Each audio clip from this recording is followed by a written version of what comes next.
You will hear a telephone conversation between a travel agent and a customer. First, you have some time to look at questions 1 to 6.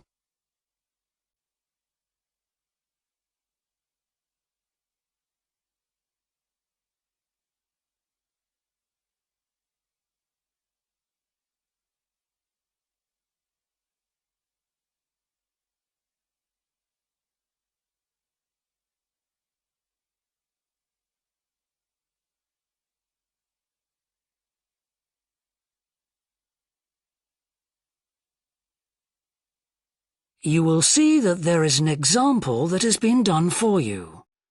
On this occasion only, the conversation relating to this will be played first.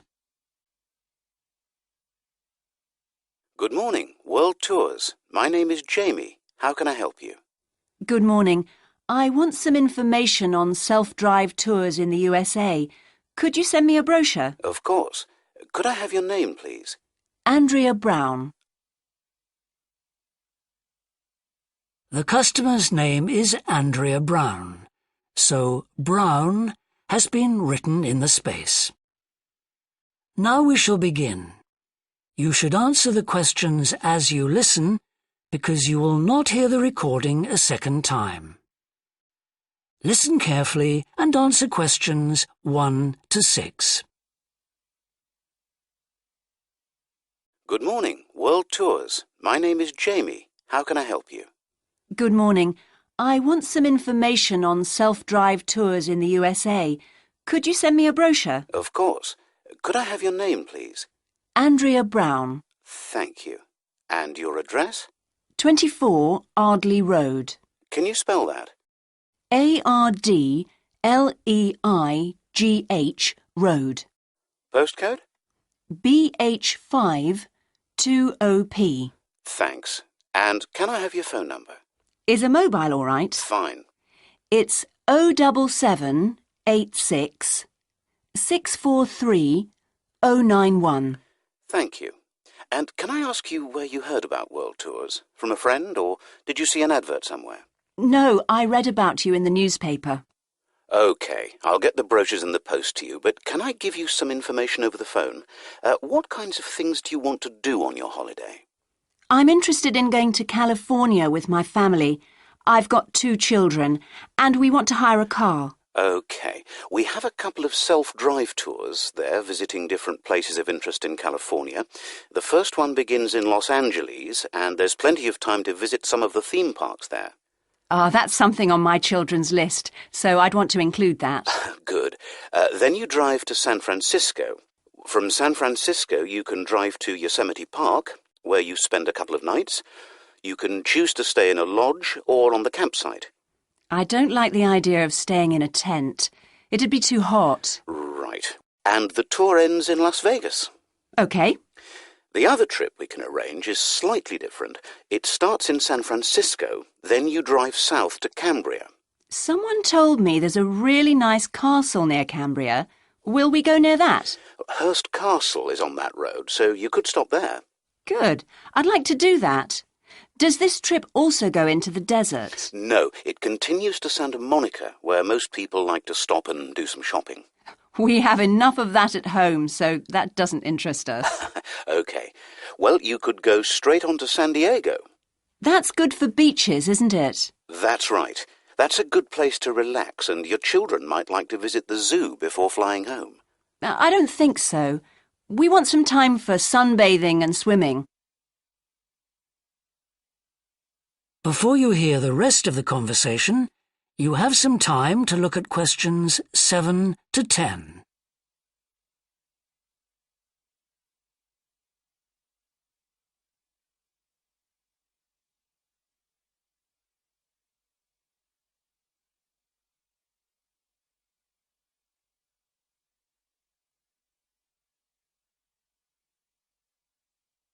Now listen and answer questions 7 to 10.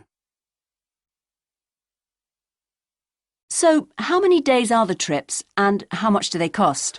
The first one I told you about is a self-drive tour through California, which lasts 12 days and covers 2,020 kilometres. The shortest journey is 206 kilometres, and the longest is 632 kilometres. The cost is £525 per person. That includes accommodation, car rental, and a flight, but no meals. OK. And the other trip? That lasts 9 days, but you spend only 3 days on the road. You cover about 980 kilometres altogether. So is that cheaper then? Yes, it's almost £100 cheaper. It's £429 per person, which is a good deal. So that covers accommodation and car hire.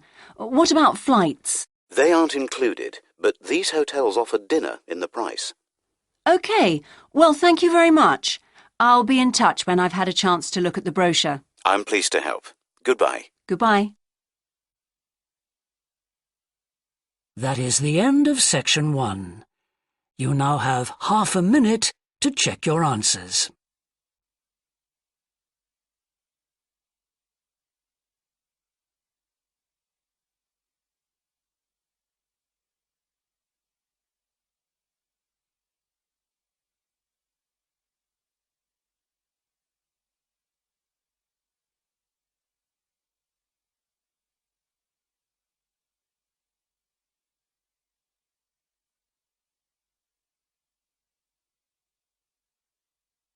Now turn to section 2.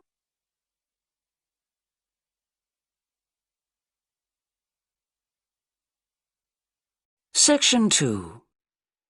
You will hear a fitness manager of a leisure club talking to some new members. First, you have some time to look at questions 11 and 12.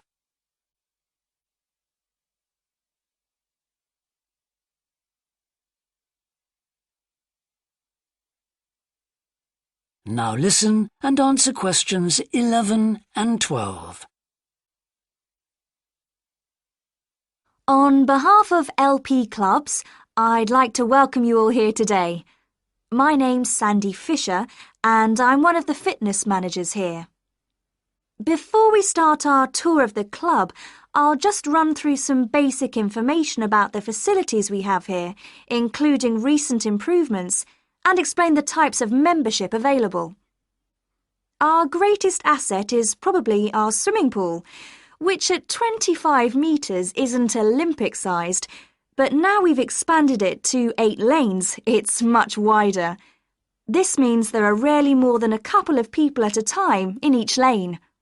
Unfortunately, there isn't space for an outdoor pool here, but the glass roof on the swimming pool is partly retractable, which means you can enjoy something of the open-air experience on warmer days. Our recently refurbished fitness suite has all the latest exercise equipment, including 10 new running machines and a wide range of weight training machines. Each member is given full training in how to operate the equipment, and there is always a trainer on duty to offer help and advice. Although we do have adult-only times after 6 and at certain times at weekends, children are well catered for. Older children continue to benefit from a wide range of tuition, anything from trampolining to yoga. Before you hear the rest of the talk, you have some time to look at questions 13 to 20.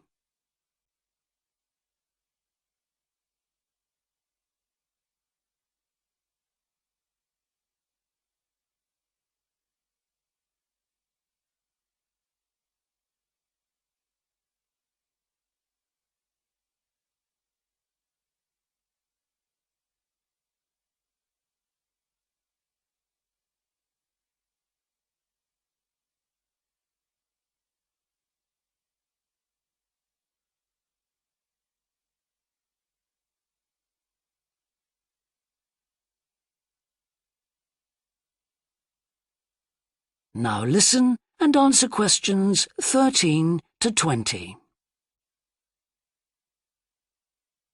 One thing all our members appreciate about us is that we take very good care of them. This starts on day 1 with your personal assessment. You are asked to fill in a questionnaire giving details of any health problems. One of our personal trainers will then go through this with you. The trainer will then take you through the safety rules for using the equipment in the fitness suite. During your next exercise session, a personal trainer will work with you to make sure you understand these. It's very important to do this because we really do want to avoid having any sports injuries.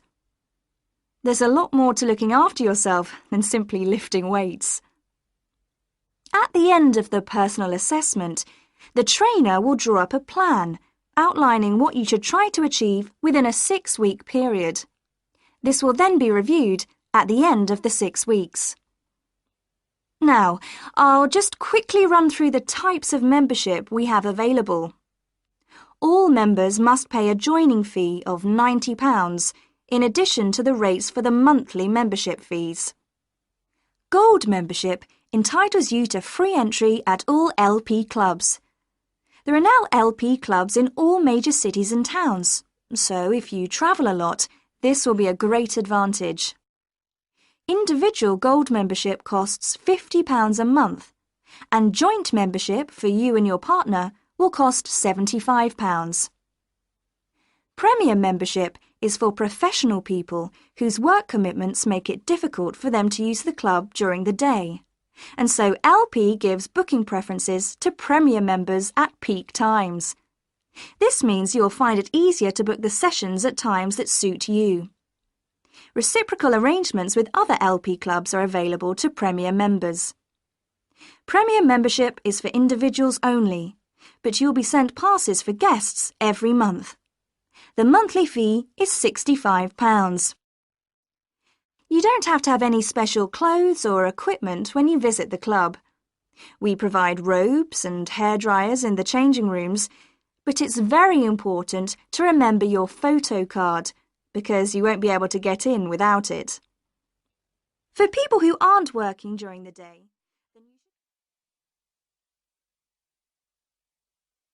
That is the end of section 2. You now have half a minute to check your answers.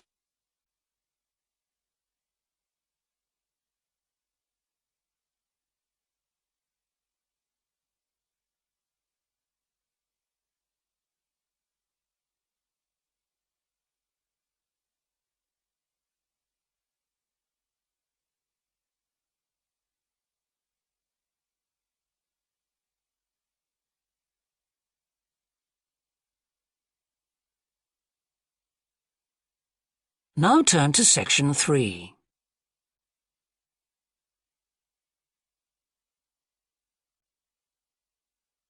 Section 3.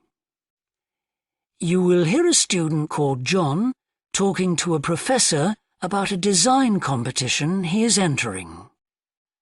First, you have some time to look at questions 21 to 25.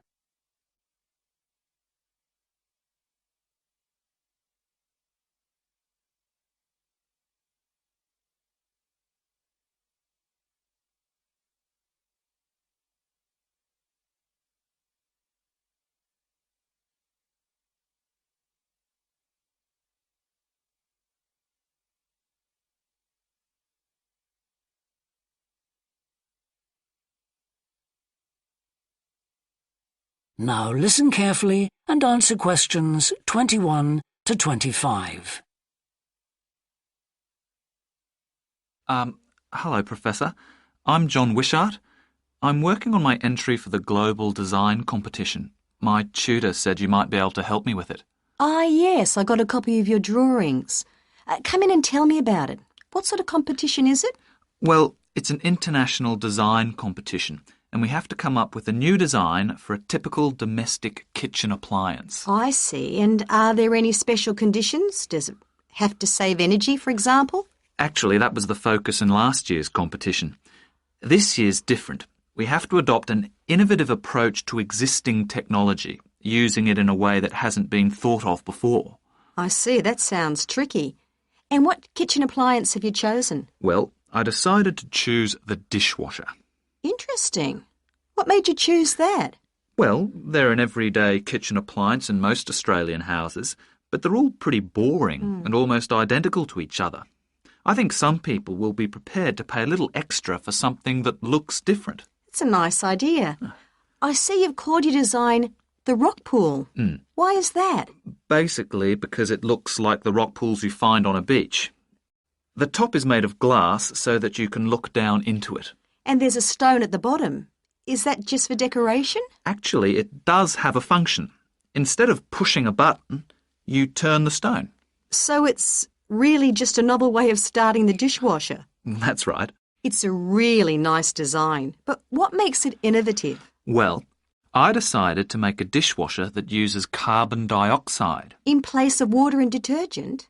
How will you manage that? The idea is to pressurise the carbon dioxide so that it becomes a liquid. The fluid is then released into the dishwasher where it cleans the dishes all by itself. Sounds like a brilliant idea. Your system will totally do away with the need for strong detergents. So what happens once the dishes are clean?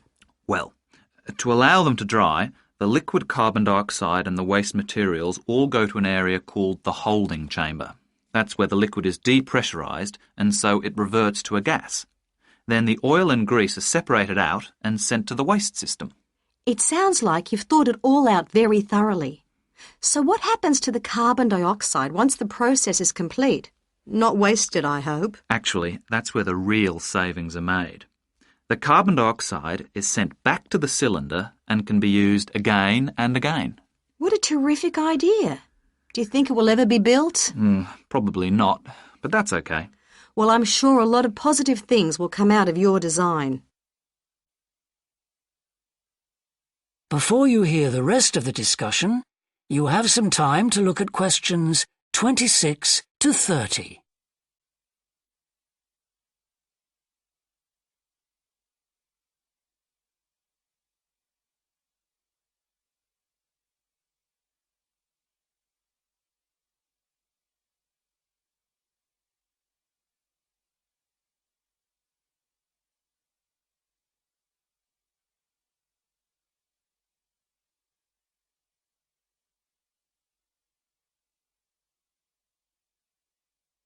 Now listen and answer questions 26 to 30.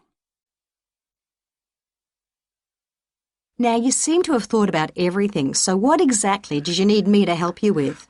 Well, my design has made it to the final stage of the competition, and in a few months' time I have to give a presentation, and that's the part I was hoping you could help me with. Right, well, that should be easy enough. What have you managed to do so far? Well, I've got detailed drawings to show how it will work, and I've also written a 500-word paper on it. I see.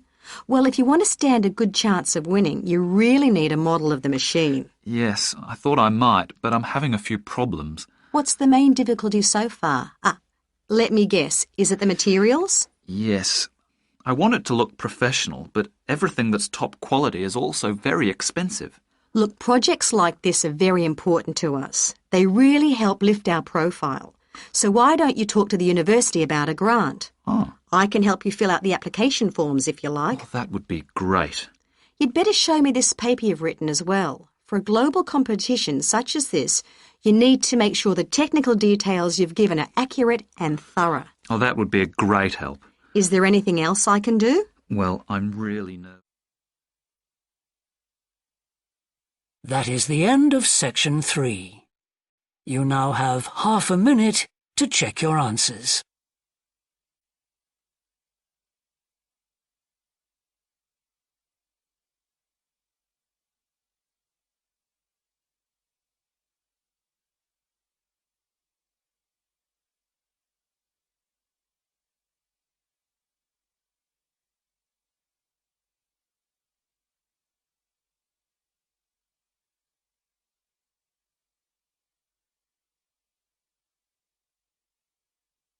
Now turn to section 4.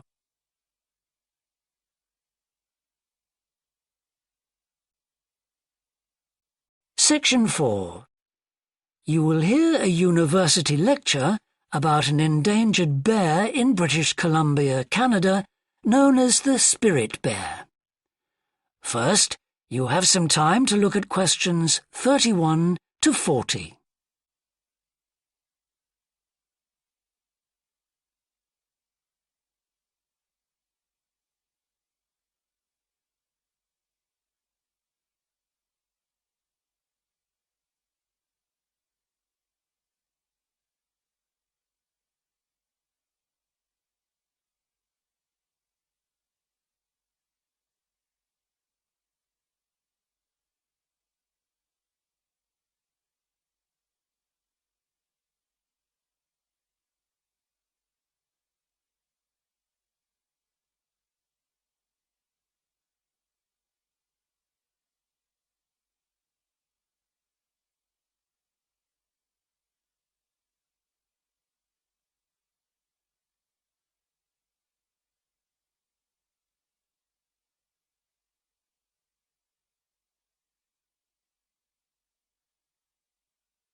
Now listen carefully and answer questions 31 to 40.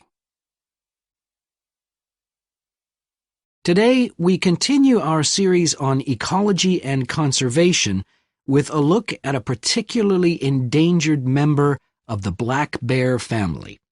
1 in 10 black bears is actually born with a white coat, which is the result of a special gene that surfaces in a few.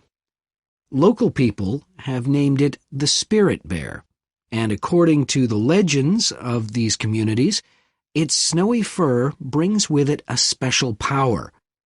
Because of this, it has always been highly regarded by them, so much that they do not speak of seeing it to anyone else.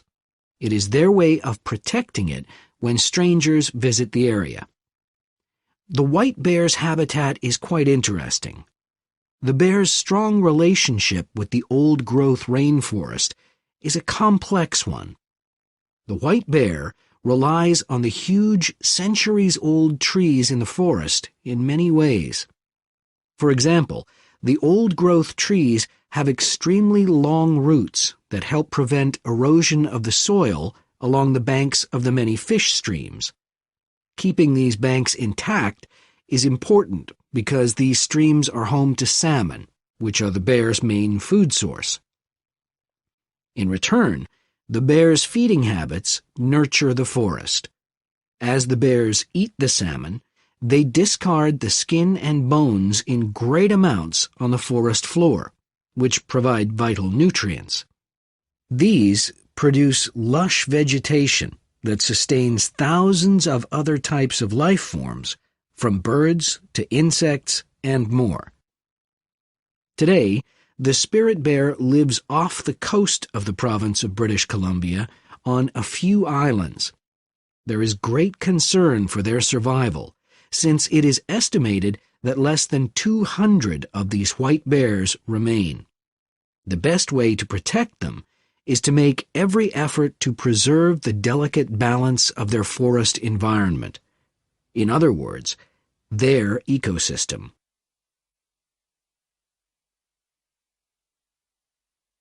The greatest threat to the bear's existence is the loss of its habitat. Over many years, logging companies have stripped the land by cutting down a large number of trees. In addition, they have built roads which have fractured the areas where the bear usually feeds, and many hibernation sites have also been lost. The logging of the trees along the streams has damaged the places where the bears fish. To make matters worse, the number of salmon in those streams is declining because there is no legal limit on fishing at the moment. All these influences have a negative impact on the spirit bear's very existence, which is made all the more fragile by the fact that reproduction among these bears has always been disappointingly low. And so, what's the situation going forward? Community organizations, environmental groups, and the British Columbia government are now working together on the problem. The government is now requiring logging companies to adopt a better logging method, which is a positive step. However, these measures alone may not be sufficient to ensure a healthy population of the spirit bear in the future. Other steps also need to be taken.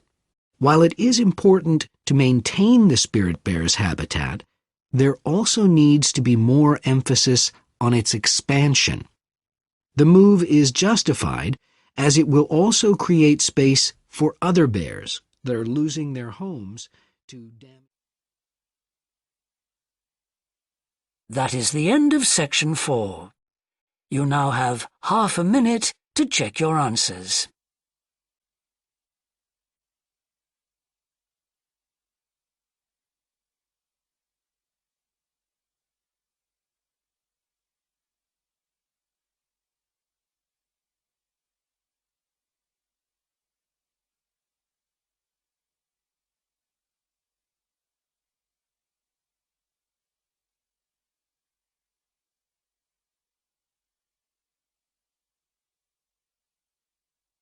That is the end of the listening test. Lexis IELTS and PT.